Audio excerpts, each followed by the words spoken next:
করছি যে তুই আজকাল নিয়মিত রিহার্সালে আসছিস। আমি জানি তোর মনে অনেক জমানো অভিমান আছে, কিন্তু একটা কথা ভুললে তো চলবে না, এই স্টার থিয়েটারের স্টার তুই। তোকে ছাড়া যে বাংলা থিয়েটার অসম্পূর্ণ এ কথা তো কেউ অস্বীকার করতে পারবে না। শোন, আমি যে নতুন পালাটা লিখেছি তাতে প্রধান চরিত্রে তুই অভিনয় করবি। কি পালা মাস্টার মশাই? চৈতন্য লীলা। আমি বিষ্ণুপ্রিয়া? না না, বিষ্ণুপ্রিয়া না, তোকে নিমাইয়ের চরিত্রে অভিনয় করতে হবে। পুরুষ চরিত্র? আমি পারবো? কেন পারবি না? তুই 11টা বিভিন্ন চরিত্রে অভিনয় করে দর্শকদের মন জয় করে নিয়েছিস। সেগুলো তো ফিমেল চরিত্র। তাতে কি হয়েছে? বিনোদ, বিনোদ জানিস আমার মন বলছে এই নাটকটায় তুই অভিনয় করে শুধু বাংলা না, ভারত না, সারা বিশ্বে তোর নাম ছড়িয়ে পড়বে। যতদিন থিয়েটার থাকবে ঘরে ঘরে তোর নাম উচ্চারিত হবে রে বিনোদ। আপনি বলছেন মাস্টার মশাই আমি পারবো?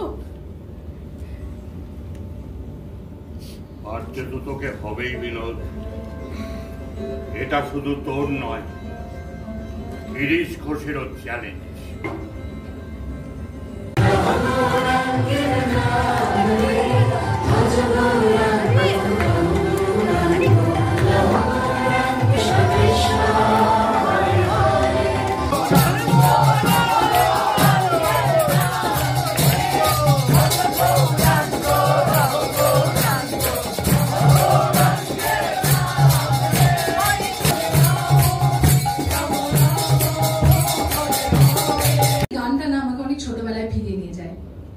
আমি আমার অনেকটা ছোটবেলা মায়াপুরে গুরুকুলে বড় হয়েছি। অনেকজন জানে না, আমার গোটা পরিবার রাধাকৃষ্ণ বিশাল বড় ভক্ত, যে কারণে আমার নামও রুক্মিণী, আমি আগেও বলেছি। কিন্তু আমি এই যখন মায়াপুরে যেতাম সন্ধ্যা আরতি, আজকেই আমি গল্প বলছিলাম যে আমি যখন ওখানে প্রথম যাই, আমি কেন জানি না, আমি প্রত্যেকটা রাস্তা চিনতাম। আমার মা আমার দিদা আমাদেরকে হাঁ করে তাকিয়ে আছে যে কিভাবে। ওখানকার সাধুরা বলেছিল যে রুক্মিণী কি এখানে আগে এসেছে বা আপনাদের মেয়ে? না, প্রথমবার। এবং আমার মনে আছে ওখানে যটা মেয়েরা থাকতো, আমার বয়সী যত বাচ্চারা থাকতো, মেয়েরা সবাই গোপী ড্রেস কিনে রাধা হয়ে নাচতো, সাজতো। আমি অদ্ভুত ভাবে কেন জানি না 4-4.5 বছরের বাচ্চা, আমি ওখানে সাধুদের এরকম গেরুয়া বস্ত্র দেখে আমি সেইটা কিনে সাধুদের মতো সেজে আমি হরে কৃষ্ণ গানে হাত তুলে লাফাতাম আর নাচতাম। আমার দিদা বলতে এই জন্যই হয়তো রুক্মিণী লম্বাটা হয়েছে, লাফিয়ে লাফিয়ে। যেদিনকে আমি গানটা করি সেদিনকে আমার মনে আছে, আমি যখন কমপ্লিটলি রেডি হয়ে যাই, আমি আমার টিমকে বলি তোমরা যদি একটু 5 মিনিটের জন্য বাইরে যাও, আর আমার সাথে স্টেজে যাওয়ার আগে কেউ দেখা করো না। এবং আমি আয়নার সামনে দাঁড়াই নিয়ে আমি বলি যে আমি জানি না বিনোদিনী কত বড় দায়িত্ব, অবশ্যই সেটা একটা বিশাল বড় দায়িত্ব, কিন্তু প্রভু হওয়া অনেক কিছুর ঊর্ধ্বে। playing a god man is next to literally godliness. So আমি নার্ভাস ছিলাম না, কিন্তু আমি একটু ভাবছিলাম যেটা কিভাবে হবে, এটা কিভাবে করব, এটা কিভাবে সম্ভব। এবং আমি হঠাৎ ওই আয়নাতে দাঁড়িয়ে আমি সেই 4-5 বছর রুক্মিণীকে দেখলাম মায়াপুরের মন্দিরের মধ্যে, সে লাফিয়ে লাফিয়ে নাচছে। তখন আমি ভাবলাম যে ওইটুকু বয়সে কোনো ভয় ছিল না, আজকে এত দূর এত কিছু পেয়ে এখন কিসের ভয়। তো যা হবে ভালোই হবে, ভগবানের হাতে ছেড়ে দিতে হবে। কিন্তু আমার শরীরে যতটা অনেস্টি আছে, যতটা ট্রুথ আছে, আমি সর্বস্বটা দিয়ে পারফরমেন্সটা করেছি। এরপর উইথ আ ব্রোকেন, তখন পা ভাঙা, তাই আমি আরো বেশি লাফাতে চাইছিলাম, কিন্তু সেটা পারছিলাম না করতে। কিন্তু যতটা পেরেছি করেছি, চেষ্টা করেছি। এবং আমি রামকে বলেছিলাম এরপরে যদি করতে হয় আমি হয়তো আরো ভালো করতে পারি, কিন্তু এই সততাটা হয়তো শরীর থেকে বেরিয়ে যায়। বিনোদিনীর জীবনের সব থেকে গুরুত্বপূর্ণ মুহূর্ত ছিল এই চৈতন্য লীলা, যেখানে শ্রী রামকৃষ্ণ পরমহংস স্বয়ং এসে ওনাকে আশীর্বাদ করেন। তারপরে ওই জায়গাটা থেকে ওনার জীবনটা একদমই পাল্টে যায়। এই মুহূর্তটা তুলে ধরার জন্য আমরা নানান কথাবার্তা করেছি, অনেক লোকেদের সঙ্গে কথা বলেছি, এবং সবাই একটা কথা বারবার বলতেন যে জানো, সবাই শুনেছি আমরা যে যখনই বিনোদিনী মঞ্চে চৈতন্য হয়ে পারফর্ম করতেন তখনই ওনার ভীষণ জ্বর আসতো এবং প্রচন্ড শরীর খারাপ হতো। যবে উনি করেছেন এই হাউসফুল শো গুলো করতেন, তারপরেই ওনার জ্বর। তিনি শুরু থেকেই বলেছিল বা ভেবেছিল, রুক্মিণী একটা চিন্তাধারা ছিল, ও একরকম ভাবে ভেবেছিল যে গানগুলো এক একটা জায়গা। তাছাড়া আমরা আমাদের যারা মানে দেব, আমরা সবাই ভেবেছিলাম যে এটাকে একটু অন্যরকমভাবে প্রচার করবো।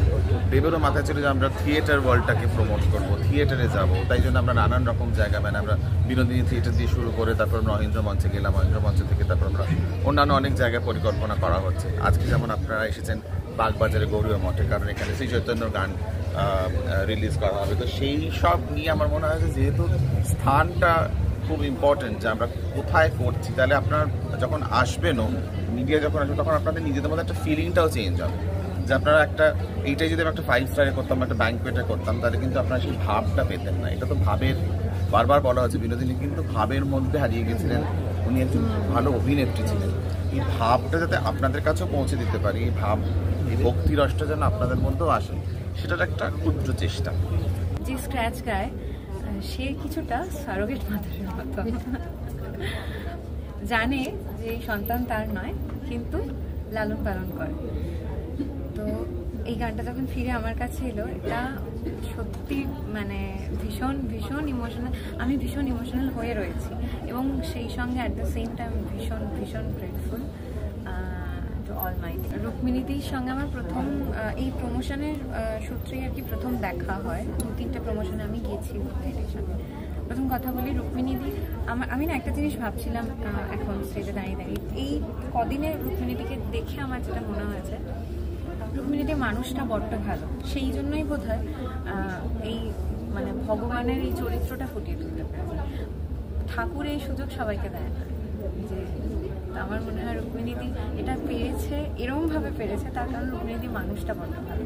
হরে মন মজায় লুকালে কোথায়, আমি ভাবি একা দাও গো দেখা, প্রাণ সখা রাখো পায়ে, মন মজায় লুকালে কোথায়। আমার মনে হয় যাত্রার মানুষদেরকে নিয়ে শেষ যাত্রাটা চলছি, এবং এরপরে 23 তারিখে রিলিজ হতে চলেছে। সো আজকে যখন এই গানটা লঞ্চ করলাম, আমাদের আগেই সোশ্যাল মিডিয়া লঞ্চ হয়েছে, কিন্তু তবুও আমরা চেয়েছিলাম এটা আমরা করি, কারণ এটা দিয়ে শুরু হয়েছিল এবং আমাদের শুরুটা সত্যি ভালো হয়েছিল। আর আজকে দেখছি তার মাঝখানে অনেক কিছু চলে বয়ে গেছে, ঝড় ঝাপটা, কিন্তু আবার শেষটা ঠিক সেই শুরুর মতোই ভালো।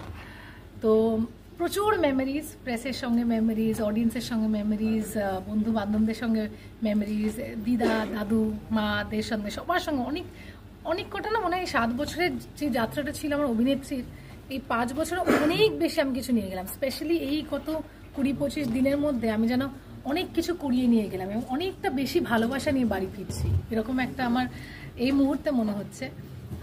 সো জানি না কতটা মিস করব, জানি না কতটা দুঃখ লাগবে, কিন্তু হয়তো খুব বেশি মিস করবো না, কারণ এই বিনোদিনী রুক্মিণীর সাথে সারা জীবন থেকে যাবে, এইটা আমার একটা অদ্ভুত বিশ্বাস। আমার যে বান্ধবীরা আছে তারা বলছে রুকসু, আমাকে রুকসু বলে ডাকে, তো রুক্মিণী তুই এত কাঁদিস না, ঠিক আছে ঠিক আছে। আমি কি, ওরা বুঝছিল যে কেন হয়েছে, আমার মাও বলেছিল যে আমি বুঝেছি, কেউ না বুঝলে আমি জানি, কিন্তু কি বলতো মানে মায়ের কথা উঠে আসলে না আমরা সবাইকে বলি, কিন্তু সেরকম করে থ্যাংক ইউটা বলে ওঠা হয় না কখনো মাকে। মানে আমি এটাও জানি যে যাতে আমি প্রমোশনটা বিনা চিন্তায়, কারণ বাবা যাওয়ার পর না আমি মাকে নিয়ে ভীষণ প্যারানয়েড হয়ে পড়েছি, মানে আমি সত্যি ঘুমের মধ্যে তাকাই যে ঠিক আছে তো ঠিক আছে তো, মানে এইরকম লেভেলে। এবং আমার যখন প্রমোশন করি দিনরাত দেখতে পাচ্ছি না, মায়ের জ্বরও হচ্ছে সেটাও আমার থেকে লুকিয়ে রাখছে, আর আমি সেটা জানি। তো এই সবটা মিলে না আমি জানি যে সে নিজেরও একটা লড়াই লড়ছে, মেয়েকে দেখতে পাচ্ছে না, কিছু বলতে পারছে না, কেউ সাহায্যের হাত নেই, একাই মানুষটা বাড়িতে আছে, আমি শুধু ঘুমোতেই দেখি 3 ঘন্টা আমার পাশে। তো সেই জন্য মনে পড়ে গেল, কিন্তু আই থিঙ্ক না আমি কাঁদছি না কিন্তু আমার পুরো জার্নিটাই জানো তো, মানে জার্নিটা অ্যাজ আ হোল খুব একটা ইমোশনাল জার্নি আমার কাছে। বিনোদিনী শুরু হওয়াটা, বিনোদিনীর আজকে প্রায় শেষের দিকে, এবং তারপর আরেকটা নতুন জার্নি শুরু হবে বিনোদিনী, সেটা হলে। এখানে না অনেকজনের অবদান আছে, ডিরেক্টর, প্রডিউসার্স, অ্যাক্টর সবাই আছে, কিন্তু আরেকজনও যে সারাক্ষণ বাড়িতে লড়ে যাচ্ছে আমার জন্য, সেটাও আমার মা। তো এই গেরুয়া বস্ত্রটা আমি আগেও প্রচুরবার পরেছি ছোটবেলায়, কিন্তু ছোট হতে হতে যত আস্তে আস্তে বড় হলাম যেন সেটা ভুলেই গেছিলাম। এবং সেই ছোটবেলার স্মৃতিটাকেই সেদিন চৈতন্য মহাপ্রভুর বেশে ওই প্যানের মধ্যে দাঁড়িয়ে সেটাই আমার কাছে ফিরে এসেছিল। যখন আমি আগের দিন ওই একটা 10-15 মিনিটের রিহার্সালে গেছিলাম তখনও অত মাথায় আসেনি, কিন্তু সেদিন যখন একা ওখানে দাঁড়িয়েছিলাম আমি যেন সেই রাধাকৃষ্ণ মন্দিরের মাঝখানে আমি নিজেকে দেখলাম যে আমি দাঁড়িয়ে আছি, এবং আমি চৈতন্য বেশে ওইটুকু 5 বছরের বাচ্চা মেয়েটা লাফিয়ে লাফিয়ে পারফর্ম করছে, এবং তার মনে কোনো ভয় নেই। এটা অদ্ভুত দেখবে যে বাচ্চারা না লাফাতে ঝাপাতে, সে 6টা সিঁড়ির ওপর থেকে লাফিয়ে যাচ্ছে, বিছানার ওপর থেকে লাফিয়ে যাচ্ছে, টেবিলের উপরে চড়ে যাচ্ছে, কোনো ভয় নেই। তারপরে আমরা যেরকম যত আস্তে আস্তে বড় হয়ে যাই, আমাদের যারা বন্ধুরা বা কলিগসরা তারা যদি কিছু ভালো করে, আমরা সবসময় চেষ্টা করি যে এই শোটা যাতে ভালো না হোক, আমারটা ভালো, ওর তো অতটা ভালো না হোক। কিন্তু বাচ্চারা দেখবে কোনো প্রতিযোগিতাতে নিজে গিয়ে পারফর্ম করলো, তারপরে যখন তার কম্পিটিটর আর একটা বাচ্চা যখন উঠে যায়, তখন সে তার জন্য না আরও জোরে যেন চিয়ার করে। এই গ্রেসটা, এই মনের এই মন থেকে একে অপরকে ভালোবাসা, সত্যি চাই যে সবাই একসাথে এগিয়ে যায়। এটা না আমরা ছোটোবেলাকার একটা মোমেন্ট, এটা কিন্তু আমরা বড় হতে হতে ভুলে যাই। সো আমার মনে হয় সেই বাচ্চা রুক্মিণীটাকে আমি এই সিনেমার মাধ্যমে ফিরে পেয়েছি আবার।